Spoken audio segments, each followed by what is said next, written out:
You're a 15-year-old girl. Ugh. What the hell?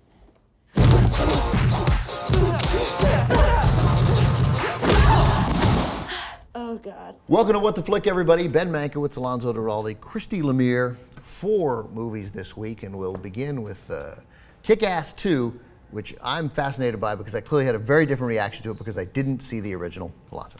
Which apparently makes a difference, I guess. So yes, Kick-Ass is back and Hit Girl is back, and Hit Girl is now being raised by the detective who was Omari Hardwick in the first movie, and now he's Morris Chestnut, who does not want her to continue with her vigilante shenanigans, but she sneaks out of school every day and continues to train, and Dave, who is Kick-Ass, becomes her, she becomes his mentor because he's bored at high school and wants to get back in the game. Their nemesis, Chris, formerly the Red Mist, and now something I'm not even going to say out loud. You can say it on this show. Okay, fine. Now he's the motherfucker. Hey! Like, that's a great name for a villain, sure. That's what his name is in the book, though, right? Who knows? Not so Didn't read it. Vows revenge and stuff happens. Take a look. They may wear costumes, but it isn't Halloween. They're real-life superheroes. There were more and more people joining us every night. Colonel Stars and Stripes, reporting for duty. There's no room for punks in suits. Just real heroes who can really kick ass. Schwanz, wieder. Oh, Jesus! Yeah, there's a dog on your butt. So you did not see the first Kick-Ass. Did you feel lost? Here's the thing. I don't remember any movie title anymore at all. So I was pretty sure I'd seen it. Mm-hmm. And people kept saying to me, no, if you'd seen it, you'd know. And I'd be like, you don't know me. You don't know my life. Right, and then I went, and I was like, nope, they're right. Indeed, I have Nope, they were right. I have no, so none of this meant anything to me. Nothing. So I think much of the shock value that people had with the first one, like they're talking so openly about sex, rather graphically, it's incredibly violent, and these are kids.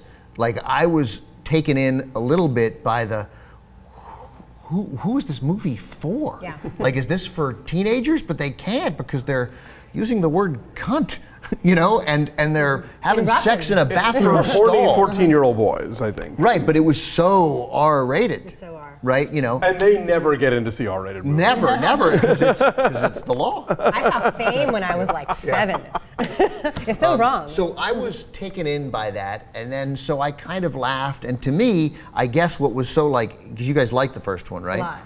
Yeah, so like your reaction to the first one, like I guess I liked this one 63% of what most people felt about the first one, which is clearly not as good as what I'm hearing. Well, there's a couple things at work here. First of all, you know, the novelty of the first one is long gone. Right. That's just part of it so being a sequel. I got novelty. But more importantly, I mean, the director in the first one was Matthew Vaughn, who had great verve and great style and panache with the action sequences and also just with these characters. And knew how to juggle the tone. Right.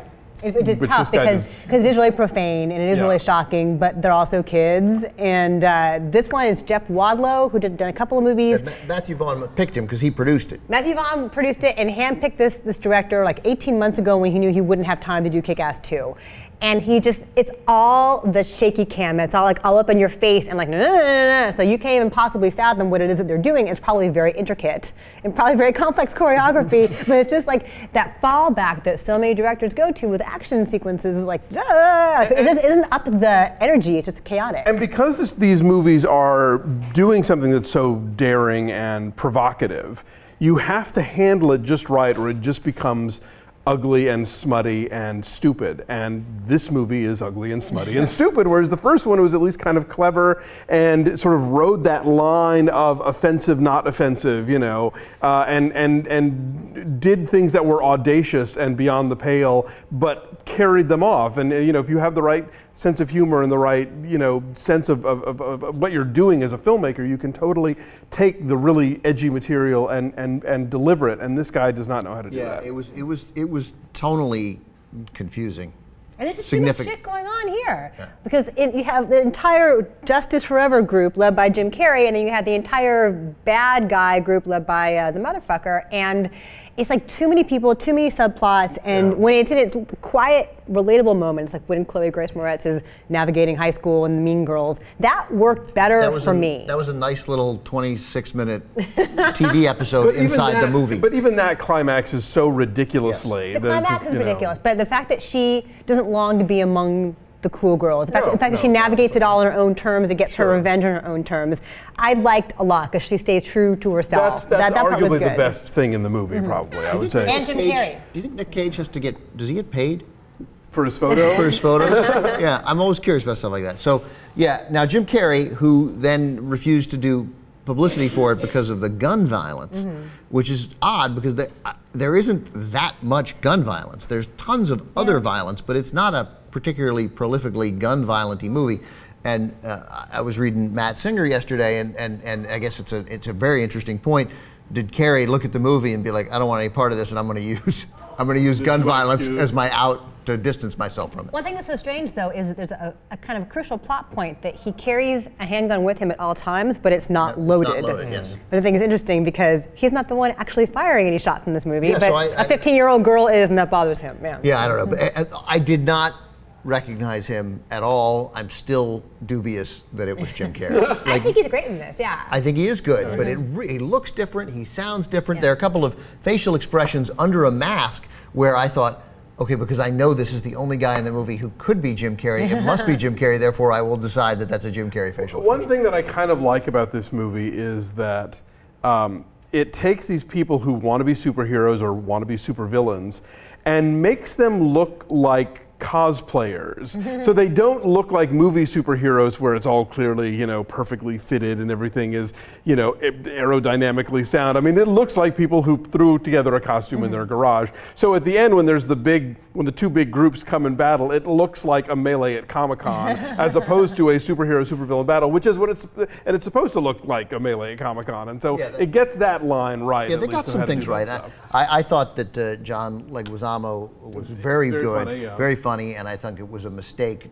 He could do more, and I wish he were in it more. Yeah. He helped a lot. I'm sorry. Yeah. I find it very telling that we have not even said the name Aaron Taylor Johnson yet, given that he is Kick-Ass. I mean, really, it's Hit Girl's movie. It's Hit Girl's movie. It is. Yeah. He is shirtless in this, though, eventually. Yeah, and again, one of those movies where it's like, oh, he's the nerd because he wears glasses, but then the second the shirt comes off, 8-pack, But he was training with her all this time. The one-armed pull-ups. He's been training. But then if you're going to do all that and then you're still going to have the crazy fro and the glasses, like, no, I don't buy it at all. Okay, with that glasses and that hair, that guy would get super laid. That guy's not a nerd. In Brooklyn. Yeah.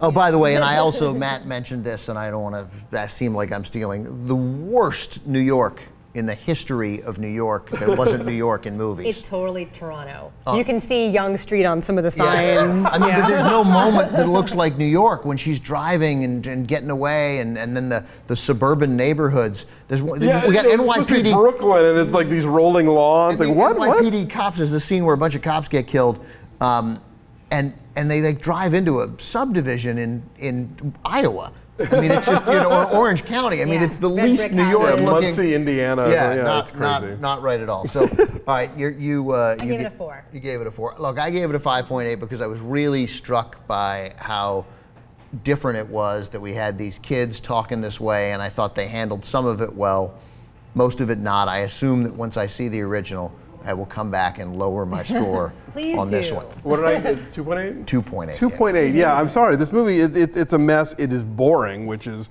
how you make a movie with this much action and sex and whatever else dull, but they do it. That's a 4.2 for Kick-Ass 2.